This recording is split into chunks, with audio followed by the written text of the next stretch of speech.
their wedding, he chose the day Elvis died, for some reason, and explained why their bedroom had 3 beds in it. It's for sleep rotation, Jack explained. It's very good for the spine. The lie nearly fell apart when Stanley Roper walked in to complain about a clogged sink and saw Jack and Chrissy holding hands. "Tripper, what are you doing? I thought you were." Stanley stammered. "He's practicing his sensitivity training," Jeanne shouted, jumping between them. The social worker eventually left, satisfied, but the trio was left with a new problem. A legal document stating that Jack and Chrissy were husband and wife. "We have to annul it," Jack groaned. "I can't be married to Chrissy. She'll have me organized by color within a week." "Hey," Chrissy pouted, "I'm a very good wife.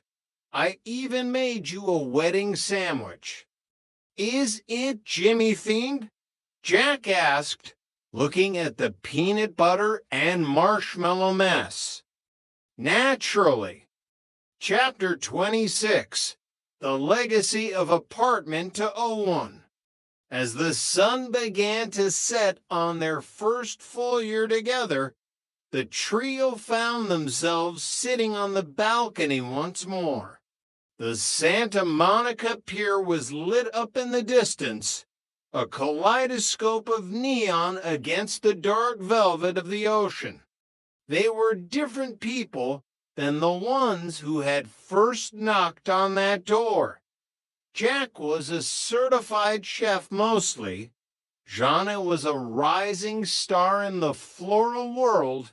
And Chrissy, well, Chrissy was still the glue that held their insanity together. "We've lied to the church, the state, and the landlord," Jeanne mused, sipping her wine. "And somehow, we're still here." "That's because the truth is too boring," Jack said, leaning back and looking at the stars. "The truth is just 3 people sharing a rent check. The lie is an adventure." "I like our adventure," Chrissy said, leaning her head on Jack's shoulder. Below them, the sound of the Ropers bickering wafted up through the floorboards a familiar, comforting rhythm. The world outside apartment 201 was changing. Disco was fading, the 80s were looming on the horizon, and life was becoming faster and louder. But in the quiet corners of their little sanctuary, time seemed to stand still. They were 3, but they were 1. They were a crowd, but they were never lonely. And as the kisses of hers, and his echoed in the quiet night air, they knew that no matter where the future took them, they would always have the rendezvous. They would always have apartment 201. Three's Company, 2. Chapter 27, The TV Star and the Omelet. Jack's culinary skills finally earned him a spot on a local morning talk show, Santa Monica Sunrise, for a segment on the perfect 3-egg omelet. "This is it," Jack shouted, adjusting his chef's talkway in the living room mirror. "I'll be the next Julia Child, only younger, and with better legs. Jack, just remember not to look at the red light on the camera," Jeanne warned. "You always get that deer in the headlights look when people stare at you too much." "I'll be fine," Jack insisted. "I've practiced flipping this omelet 50 times. The morning of the broadcast, the studio was a hive of activity. Jack was introduced by the host, a woman named Misty Mornings, who had hair so sprayed with lacquer it could probably survive a nuclear blast. And now, let's welcome Chef Jack Tripper, who is going to show us how to make something exciting. Misty beamed. Jack started well. He cracked the eggs with one hand, whisked them with flair, and poured them into the hot pan. But as he prepared for the legendary flip, he caught sight of Jeanne and Chrissy waving frantically from behind the cameraman. He flipped. The omelet soared. It missed the pan.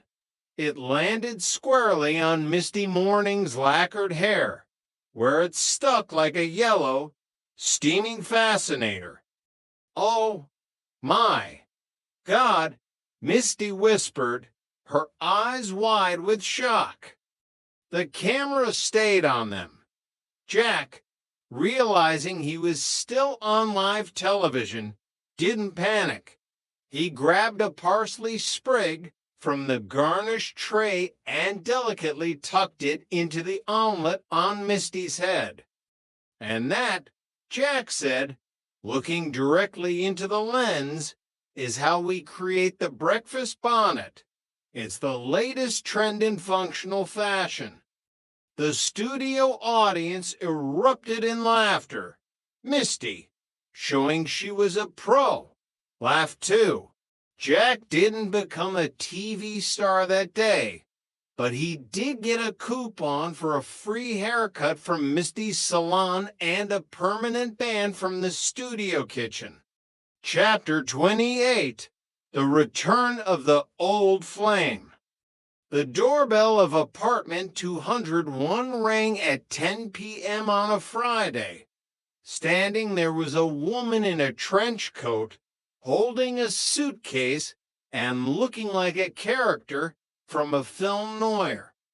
"Jack," she asked, her voice a smoky whisper. "Linda." Jack's jaw dropped. Linda was Jack's ex-girlfriend from his Navy days, a woman who defined the word unpredictable. She had once convinced Jack to help her liberate a goat from a petting zoo, an incident that had nearly cost him his promotion to cook.